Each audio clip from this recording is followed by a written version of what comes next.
Hi guys, today I'll be showing you how to use the Atome app in 3 very easy steps. Atome is a buy now pay later app that lets you shop what you love online and in store.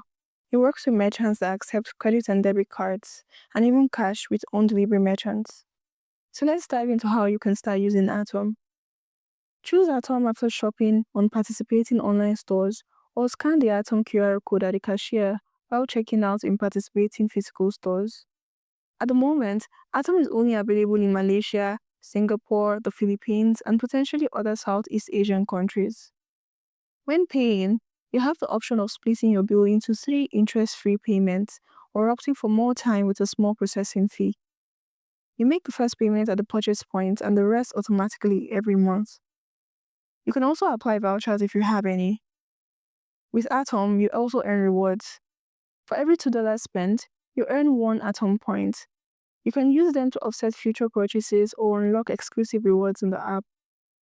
You can keep track of your payments anytime from your mobile app. The Atom app is pretty easy to use, so try it out and let us know what you think. Thank you for watching and see you in the next one.